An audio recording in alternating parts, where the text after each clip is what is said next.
I'm the first Indian filmmaker who has represented documentary mountaineering franchisee on a global platform. And I got two titles of Mr. Photogenic and Best Model. आपने मेरी पहली film देखी है 6387 meters Black Peak. It's playing on Amazon Prime. Then I got 17 Best International Film Festival Awards. अस्सलाम वालेकुम stars, आप सुन रहे हैं स्टार स्ट्राइक और मैं हूं आपके साथ आपकी आरजे माविश खान। और आज मेरे साथ एक बहुत ही आला, बहुत ही जबरदस्त पर्सनालिटी मौजूद हैं। ये क्या क्या हैं और क्या क्या नहीं करते, ये मैं इनसे जानूंगी। मेरे साथ मौजूद हैं आर्टिस्ट, मॉडल, इसके अलावा इन्होंने फिल्में डायरेक्ट की हैं, मैकेनिकल इंजीनियर हैं बाय प्रोफेशन, इसके अलावा भी और बहुत से शौक रखते हैं। तो मजीद टाइम का ज़ाया किए बगैर मैं फौरन से वेलकम करूंगी अपने शो में कोविद मित्तल को। Welcome to the show. Hi, कैसे हैं आप? Thank you so much for having me. बस बढ़िया, आप बताइए कैसे हैं? अल्हम्दुलिल्लाह बिल्कुल ठीक ठाक। और मैं आपका प्रोफाइल देख रही थी, आपका मतलब कितने सारे आप काम करते हैं एक साथ, भाई जबरदस्त। Thank you so much, means a lot. अच्छा, ये बताएं कोविद कि आपने सबसे पहले मतलब आप जो है मॉडलिंग आप करते हैं, मैकेनिकल इंजीनियर हैं, तो यूजुअली जब हमारे यहाँ एक होता है कि घर पे एक चीज होती है कि इंजीनियर बन गया बच्चा, तो अब उसने वही प्रोसीड करना है। तो किस तरह से ख्याल आया सबसे पहले आपको कि आप शोबिज ज्वाइन करेंगे? तो जब मैं इंजीनियरिंग कर रहा था ना, लाइक अराउंड 8 years बैक, तो side by side parents had gone to Delhi, तो मैं अकेला रहता था यहाँ पे। तो side hobby just for a part income की चलो ठीक है, अपनी साइड इनकम आ रही है तो let's do. People used to say यार why don't you participate in college fest and all that. So मैंने कॉलेज फेस्ट में पार्ट लिया and all the 4 years I won the best model, कभी best photogenic contest. तो in 2012 I had gone to Thailand for Mr. Asia, where I won the contest and I got 2 titles of Mr. Photogenic and Best Model. Right. So when I came back, I started getting a lot of ads, stage shows. Then I decided, okay, मेरे TV commercial बहुत आने लग गए थे TV पे, and वहां से एक काम से दूसरा काम मिलने लग जाता है. People start recognizing your face. And by the time my engineering ended, I had become quite a well-known face on TV circuit. कि अच्छा, he's a model, he's doing good at acting and all that. So I had joined theatre classes as well. तो जब मेरी engineering खत्म हुई तो I was having a conversation with my father कि अब क्या करना है, should I pick up a job, or because I wanted to get into acting completely. And I had become quite a well-known face in the commercial TV advertising world. मैं ना तब छोटी छोटी एड्स डायरेक्ट करने लग गया था for local companies and all that thing.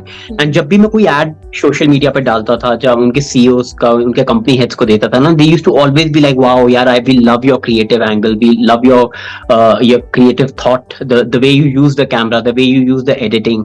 Then I realise कि I have a very higher calling, I am born to do this. एक अंदर से आवाज आती है जब आपको बहुत सारे लोग अप्रिशिएट करते हैं आपके काम के लिए। तो बाय द टाइम मेरी इंजीनियरिंग खत्म हो गई, I had started directing lot of ads. That's the time when I started my own company called KM media and productions, and then I decided कि मैं जॉब नहीं करूंगा, मैं यही कर रहा हूँ। I started directing and by God's grace, मतलब 6 years down the line I have my company has we have done more than 150 commercials, print ads, TV ads. किसी में मैंने एक्टिंग करी है, किसी में मैंने डायरेक्शन करी है। And by God's grace, like things have gone very, very, very good in my favor. In terms, like there has been a lot of pitfalls as well, obstacles, and it's not been a smooth journey. But yes, so that's how I shifted after finishing my engineering. And I got into completely filmmaking and direction. अच्छा, आपकी company film making करी है, ads आपने किए और आप बता भी रहे हैं कि उसमें आपने एक्ट भी किया, खुद से भी आप एक्टिंग करते हैं। एक और जो चीज जो मुझे लगता है कि आजकल के दौर में जरा कम होती है, वो ये कि आपने डॉक्यूमेंट्रीज भी बनाई। मतलब इस तरफ लोगों का, क्योंकि लोगों को लगता है कि ड्राई सब्जेक्ट है तो लोग इतना ज्यादा नहीं आते, तो आपका उस तरफ कैसे रुझान हुआ? मतलब ये जो इंजीनियरिंग है वो जो पता है काफी ड्राई एक पढ़ाई होती है, तो वो इसमें काम आई या फिर आपका शौक था ये? देखिए, इंजीनियरिंग से ना लाइक आप जैसे मुझसे बात कर रहे हैं, आपको एक अंदर ही एक फील आता होगा कि यार this person has a very scientific approach to outlook towards life. आप कोई भी हो, चाहे बिजनेस एंगल हो या क्रिएटिव एस्पेक्ट हो, क्रिएटिव फील्ड हो, तो जो इंजीनियरिंग से ना एक साइंटिफिक अप्रोच आ जाता है। Your IQ is sharpened, you know how to tackle a problem. तो क्या हुआ था ना, in 2014 there were 2 producers from the Hollywood. So we connected कि COVID, let's do a first film ever in English where we will put you to Mount Everest. You will be the, और मेरी कोई mountaineering में कोई मेरी technical knowledge नहीं थी. So they just wanted to make a documentary कि if we put average boy like COVID directly reach to top of the world, Mount Everest. So how will it be?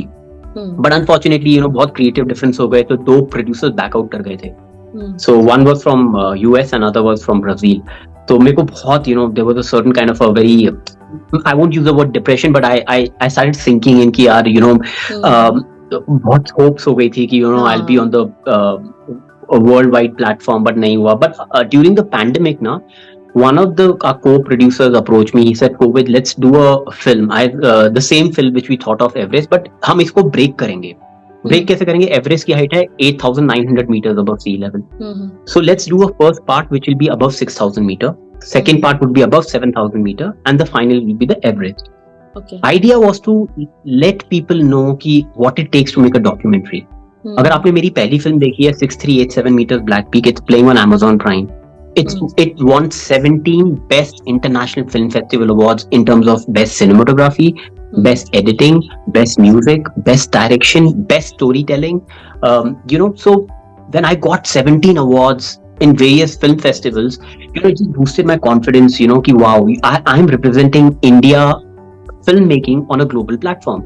And मेरे को लोगों ने बहुत प्यार दिया इस फिल्म के लिए, obviously criticism भी आते हैं, but बहुत प्यार दिया लोगों ने, like they were asking कैसे बनाई ये फिल्म, how difficult. मैंने 17 GoPro cameras लेकर गए थे, 3 drone लेकर गए थे, and 1 major Sony FX camera. So it was completely a different filmmaking experience. And जो भी देख रहा है ना movie, they know the hard work that has gone in. जब मैं वापस आया था मेरी स्किन पूरी बर्न हो चुकी थी, because आप जब एक्सपेडिशन पे जाते हैं, your skin starts peeling off because of sunburn. तो in terms of filmmaking I got so many awards ये डॉक्यूमेंट्री से. and जिन लोगों ने भी देखी है ना, उनका एक that अंदर से आवाज आती है कि हमको भी करना है, अगर ये लड़का कर सकता है जिसकी कोई नॉलेज नहीं थी, टेक्निकल नॉलेज नहीं थी mountaineering, so why don't we also take? And documentary of mountaineering is basically a very, I would say, a global phenomena. अगर आप it's basically मैं आपको mother nature, I'm bringing you close to the mother nature, so. और I think हमारे US UK में तो ये बहुत है documentaries का, but I think हमारे एशिया में this still needs to be pushed. And इसका in terms of financial advantage, in terms of filmmaking, in terms of storytelling, I think documentaries are still picking up. और pandemic के बाद क्या हुआ, OTTs बहुत आ गए हैं, कि आप हम all on the mobile, we have OTTs. So now for filmmakers like me, independent filmmakers like me, मेरे लिए it become a little easy to reach out to my audience. नहीं तो पहले तो pandemic से पहले we just had only PVR and Inoxes, multiplexes, but now it's by God's grace we have a lot of medium through which I can reach the audience. So yeah, documentary filmmaking is like I'm the first Indian filmmaker who has represented documentary mountaineering franchisee on a global platform. Great, जबरदस्त. तो ये journey यकीनन आपकी बड़ी कमाल रही है, और उसके बाद फिर आपके अंदर खुद भी ये फिटनेस का और ये सब कुछ करने का एक जज्बा वैसे भी पैदा हो गया. अच्छा, इसमें एक बात और कि आपने ना सिर्फ ये कि आप उसमें मतलब डॉक्यूमेंट्री में अपीयर भी हुए हैं, बल्कि आपने फिल्म मेकिंग भी की है, तो ये तो फिर एक डबल एक वो जो है ना आपके ऊपर रिस्पॉन्सिबिलिटी आ जाती है. एक जो चीज़ और मैं पूछना चाह रही हूँ आपसे कि आपने जैसे पहले जिक्र किया था कि आप कोई प्रोफेशनल नहीं है, आपको कोई ऐसी उसकी क्या क्या रिक्वायरमेंट्स होती हैं वो नहीं पता होती. तो जितना मैंने थोड़ा बहुत इसके बारे में पढ़ा है, तो उसमें ये होता है कि ना सिर्फ ये आपने संभल के बड़ा चलना है, फिर आपकी जो फूड इनटेक है वो भी बड़ी लिमिटेड हो जाती है, और बाकी सारी चीजें. तो किस तरह के आपके लिए शुरू का जो बिल्कुल टाइम था, तो क्या क्या उसमें आपके सामने चैलेंजेस थे? अगर आपने पहली फिल्म देखी होगी, उसमें तो मैं तीसरे दिन से ही उल्टियां कर रहा था. Like I was, because body, there is something called as acclimatization. Acclimatization is जैसे आप हायर एल्टीट्यूड पे जाते हो ना, बॉडी को थोड़ा टाइम देना होता है एक्लिमेटाइज करने के लिए. तो ऑब्वियसली मेरे लिए पहला था कि मैं 5,000 मीटर ऊपर गया हूँ above sea level. So body goes into a state of shock कि यार ये क्या हो गया, ये तो क्लाइमेट ही बिल्कुल डिफरेंट है, और वहाँ पे पानी आप मिनरल नहीं होता है, you are drinking glacier water. तो your digestive system also needs little time to start absorbing the food, and तो मेरे लिए बहुत डिफिकल्ट था. I was puking every day, मेरे को डाइजेस्ट ही नहीं हो रहा था, but I think because my dad is in Air Force, he was in the military, so मेरे को and coming from a middle class background, I have always worked my way up in life, तो I have a very, मेरी जो nature है ना, मैं give up नहीं करता हूँ लाइफ में. लाइक मैं ना ढल जाता हूँ उस एनवायरमेंट में. आप मेरे को कोई भी एनवायरमेंट में डालते हो तो आई वाज एडजस्टिंग, मेरी body, my mind was adapting to the situation, and I knew that मैं यहाँ पे एक पर्पस के लिए आया हूँ. अगर मैं यहाँ पे गिव अप कर देता हूँ तो film making all goes for a toss. Family was against it कि you are risking your life.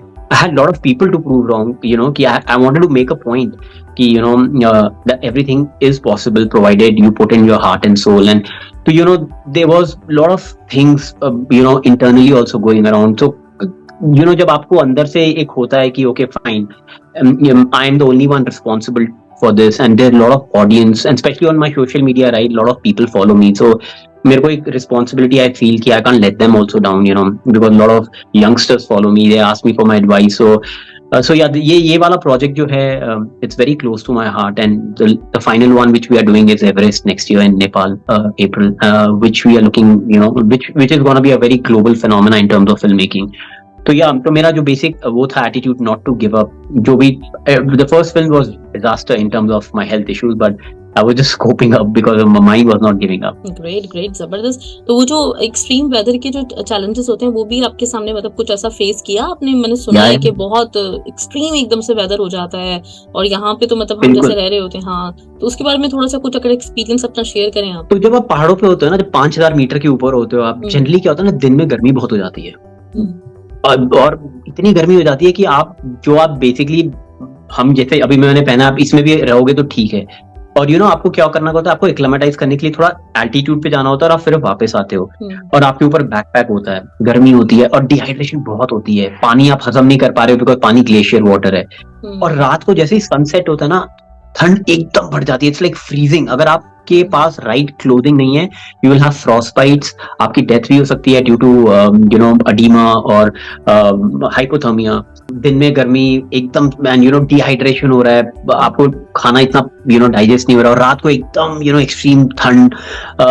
So basically it's a game of mind. Your mind really is the major factor here. So yeah the climate wise is very harsh. अगर आपके पास right gear नहीं है ना, in terms of your down jackets, in terms of the food, और आपकी team भी अच्छी होनी चाहिए, you can really suffer severe hypothermia, frostbite, and if you're above 7,000 meter, it can also lead to death. अगर avalanche आते हैं, avalanche बहुत आते हैं once you cross 7,000 meters. So I think little luck also plays a part, and good teamwork, good leadership quality, and your mind is also has to be very strong at that time. अच्छा, तो अब आ जाते हैं, अभी आप recently आप एक music video भी मैंने देखी, तो बड़ा जबरदस्त आपकी परफॉर्मेंस थी. तो ये सारी चीजें करना, मतलब इतने सारे जो काम आप एक साथ लेके चल रहे हैं माशाल्लाह, तो उसमें मुश्किल हो रही होती है या फिर आप उसको एंजॉय करते हैं? और किस तरह से हर रोल में जब आपको मिलते हैं तो उसमें किस तरह अपने आप को ढालते हैं? मुश्किल तो है, और मेरे लिए तो बहुत मुश्किल है, बिकॉज ये जो रिकॉर्ड लेबल है गेट हाई ऑन म्यूजिक, ये मेरा खुद का है. ये मैंने अपने हाथों से बनाया है. और क्या था, जब मैं एक्टिंग करता था तो मेरे को बहुत, मैं ना डायरेक्टर के पास हमेशा जाके बोलता था, सर ऐसे कर लें, ये वाला सीन ऐसे कर लें. तो मेरे को वहां ना ईगो क्लैश हो जाता है. लगता है मैं डायरेक्टर हूँ, ये एक्टर क्यों बोल रहा है मेरे को. और मेरे दिमाग में बहुत सारी ऐसी कहानियां रहती हैं कभी कभी, जो मैं जिस तरीके से दिखाना चाहता हूँ. तो मेरे को था कि अगर मेरे पास एक खुद का लेबल है, तो मैं उन सारे टैलेंटेड आर्टिस्ट को चांस देना चाहता हूँ. जैसे कि आजकल क्या हो गया ना, मैं नाम नहीं लूंगा, बड़े लेवल को कोई भी पकड़ लो, सब आजकल बोलते हैं कि हम एक बड़ा एक्टर लेते हैं, एक बड़ा सिंगर लेते हैं, तभी हमको व्यूज आएंगे. आई थिंक ये सोच गलत है. आई थिंक आर्टिस्ट कहीं से तो शुरुआत करता ही है, राइट? कोई आर्टिस्ट बड़ा स्टार्टिंग से नहीं बनता है. तो मेरे को ये था कि मेरा जो लेबल है गेट हाई ऑन म्यूजिक, वो एक ऐसा लेबल है यहाँ ना दरवाजे सबके लिए खुले हैं. आप बड़े आर्टिस्ट हो, छोटे आर्टिस्ट हो, पर आप में अगर टैलेंट है, आप में वो लगन है कि हाँ मेरे को कुछ ऐसा देना है दुनिया को, इन terms of music, in terms of lyrics, just singing या acting, तो I think Get High Music is open to all. और आपने अगर लेबल देखा होगा ना Get High Music, आपने जैसे अभी जो मेरा रीसेंट गाना था वो अजीम शिराजी जी के साथ ही था, तेरा ही हुआ दिल. उससे पहले वाला भी गाना था तेरा तू मेरे लिए बना है, और अजीम जी ने बहुत ही प्यारा गाना दिया था एक लबों से बारिश. इतना प्यार मिला गाने को. उसमें लड़की नहीं थी. मैंने एक डायरेक्टर, जो कोरियोग्राफर था वो भी नया था, तो मैंने डायरेक्शन मेरी थी, बट मैंने सबको चांस दिया. और क्योंकि मेरे को पता था सब टैलेंटेड लोग हैं, सब में वो एक हुनर है आगे बढ़ने का. एंड आप प्लीज गाना देखिए, और आप ना खुद मेरे को मैसेज करके बोलेंगे कोविड बहुत प्यारा बना है गाना, सुनने में भी दिखने में भी. और आई थिंक हम एक ऐसे दौर में रह रहे हैं कि अगर आप सिर्फ ऑडियो रिलीज कर देते हो ना, वो लोगों तक पहुंचता नहीं है. एक जो इमेजिनेशन होती है ना, जो विजुअल अपील होती है, वही एक आदमी के इमोशंस को टच कर सकती है.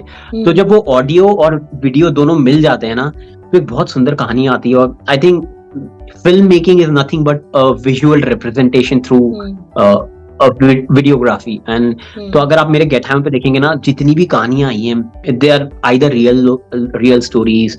जब ऑडियो बहुत प्यारा है, लैंडस्केपिंग बहुत प्यारी है, एडिटिंग बहुत अच्छी हुई है, बैकग्राउंड स्कोर बहुत अच्छा है, एंड सब आर्टिस्ट ने, एक्टर्स ने, सबने अच्छा दिया है। तो मेरा आइडिया यही है कि मैं जब ये दुनिया छोड़ के जाऊं, मेरे को लोग इससे याद रखें कि हाँ यार, कोविड एक बहुत अच्छा आर्टिस्ट था, और लाइक मेरा मकसद यहीं पे पूरा हो जाएगा कि if people remember me for my work. अच्छा, आपने दोनों जगह पे काम किया, तो आपको क्या लगता है कि कौन सी चीज में फर्क है दोनों जगहों पे? कुछ ऐसा कुछ महसूस होता है कि इस चीज पे ये लोग ज्यादा कंसंट्रेट करते हैं, कुछ ऐसा डिफरेंस आपने फील किया? हाँ, मैं ये साउथ में एक चीज है कि साउथ में people don't hurry up, they don't rush.